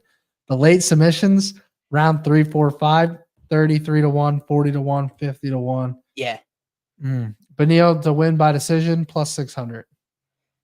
Plus 600. Yeah. So I knew I was going to show the most value there. It's kind of boring. Like there are not that many 4th and 5th round finishes in the long history of UFC main events. Like typically once you get beyond the 3rd, 4th round, guys get so tired that like the power That they're not even the output, not the output. Yeah, the output is reduced. So it's like that's why my model, though I will say the one thing I think my model does have a hole at this point is when it's giving go the distance numbers, it doesn't do a great job of accounting for whether it's a 3 or a 5 round fight. So what it's mostly angling at is 59.1% to go a full 3 round fight, the standard UFC fight.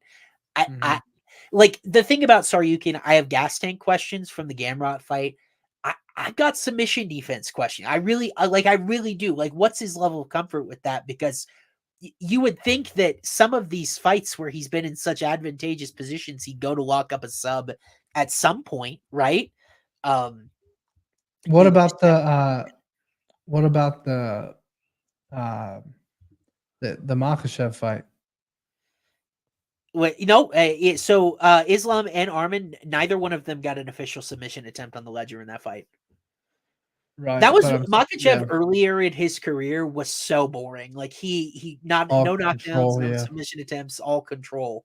And like it'd be interesting to see him and Tsarukyan rematch, but like I feel like Islam's a lot better athlete now than he was when he faced Tsarukyan the first time. Arman is just shredded. He's built like a tank. He's a great athlete. I think he's a better athlete than Dariush, but like some of the MMA skills have some rounding out to do, in my opinion. I like it.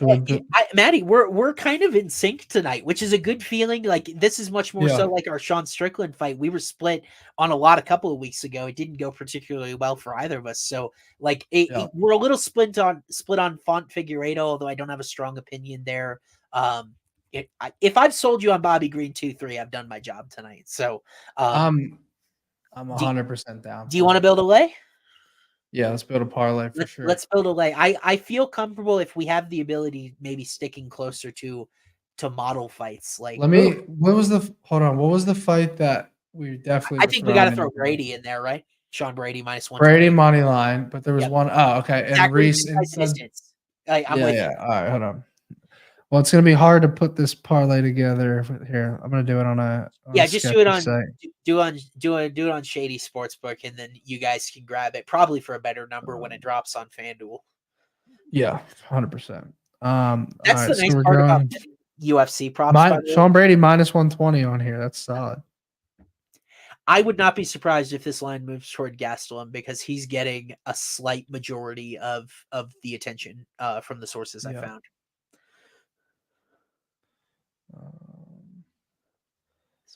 Give me 1 second. All right. This guy, he's saying we got to put Benny Dariush in there. I wouldn't hate putting. Imagine sweating that as the last leg, dude. I like it. To me, simpler is better. Like if we go Brady money line, Reese inside the distance, Dariush money line, that pays a ton, and it's very, very simple. Because we've gotten screwed on some of these specific results. Like you remember we had Fakhretdinov knockout, drops him in the first round, could have been over with a better ref, ends up getting a draw in the fight. So like, okay, so we have. Do you want to put Reese money line in there or inside the distance? I don't think there's a difference. So if we can get a better number on inside the distance, let's do it. Yeah, I just don't know if I can. Not only has Reese been a finisher, he's been like a first round guy. Like he is a kill or be killed type of guy. The problem is right now I can only take him on this app. Here's why we can just do money line is because I can actually throw. If we do 3 money lines this week, I could just throw it together right on FanDuel right now. Let's do that. Yeah, I mean, like because it's maybe if you have the ability to get Reese inside the distance, you can get yourself a better number. But I throw these on FanDuel together plus 713. That's a good number for 3 guys to win. Read them off. So here we go. Dariush, we got Dariush plus 215, Reese minus 245. So that number actually went down while we were doing the show to minus 245 for Reese, minus 120 for Brady on the money line.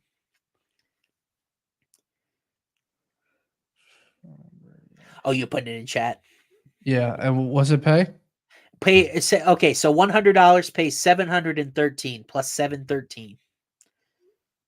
I like that. I do too. 7-1 because like I'm not particular. I love Brady. I love Reese, and then Dariush is the sweaty side, but like the clear and obvious betting value is with Benny. And if we're live going into the main event, that's all we can ask for. Right. 100%. But I just feel this is all sorts of out of whack. Imagine it. So what would this fight hypothetically look like if Dariush had either beaten Oliveira or Tsarukyan had lost by knockout to Silva? What would this betting line look like? Yeah, say it again. So what if Tsarukyan had lost to Joaquim Silva by knockout? He was on skates, ends up losing, or Dariush had beaten Oliveira. What would this betting line look like? It'd be very, very different. Yeah, it'd be a pick'em. And so that's our parlay for this week. I love that. I like simple. It's better. Win the fight, do something unpredictable, and then we'll be in a great spot. But honestly, though, even if you just go 2-leg, Sean Brady money line, Reese inside the distance, I like that a lot. Yeah, I like that too. That might make the official Maddie card. I know you've done 2-leg for parlays sure, like for that sure. before. So I like that too. So I think the vibes were high. We got the 10-1 Eagles on Maddie's back, and that's probably why we're feeling so confident. We like the Eagles. We've been down, we've been behind. People are doubting us on the parlay. This is our touchdown drive, our run in to win 37-34 right here this weekend. And remember, anyone that tailed me 2 weeks ago, it was a heartbreaker. Do you remember what I had? So I had on the Hard Rock app, I put 500 to win 39,000. Sure. I had leg 1 was Burrito by submission, plus 550 was leg 1, right? Yeah. Leg 2 was Jordan Levitt by knockout at plus 1100. Yeah. And please tell me you saw when Chase Hooper was on his back and Jordan Levitt came over top with the right hand, because I swear to God, I thought I was about to hit that 39 bands and I was sick. Now I made like 4 or 5 grand on Burrito straight because I took round 2 submission at plus 1700. So I hit that as a straight bet. But when I tell you, bro, I was ready to go right to Hard Rock and have a bender that night. I thought I was about to cash that 40 grand with that leather, right? I did see that sequence. I rewatched that fight, but I will be honest with you, I have not yet seen the Brendan Allen Paul Craig fight. I was actually at the Hunger Games movie with my domination. Yeah, domination. I do need to rewatch the main event fights, all of them from that, because I was in the Hunger Games movie with my girlfriend, which was 3 hours for some goddamn reason. By the way, movie theaters, why do we not have an intermission? Like, my attention span for 3 hours, I need an intermission halfway to check my phone, to check the results. Like, I didn't find out till after the movie I was down 5 units in UFC. So like, it was a bad week. Like, but like, yeah, I couldn't imagine sweating that and seeing that Levitt right hand live. Oh my God, bro. I couldn't believe it. I had so many people. You wouldn't believe how many people were riding that parlay with me too.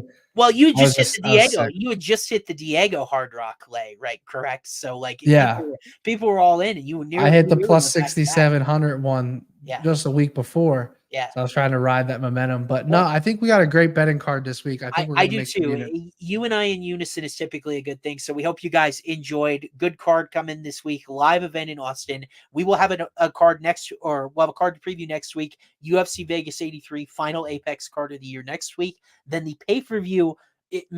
You'll still be in South Florida 2 weeks from now on Tuesday, right? We'll do the show normally before you head out to Vegas for UFC 296. Yeah, Tuesday the 12th, right? Yep. Yeah. I just want to, who knows? Well, we'll find a way to do the show, because that's the last UFC card of the year. Great pay-per-view. So stick with us rest of the year. We appreciate you guys tuning in. Hope you take the parlay. We promise we'll get this back on the right track, Maddie and I. We gave you Strickland plus 500 for the championship fight. Okay, give us a break. When this show's new, we're trying to get things up to speed. We'll get it figured out. Hopefully it starts this weekend. But thank you guys so much for tuning in. We will see you next Tuesday. Until next time, good luck on all of your bets and enjoy the fights. Yes, sir.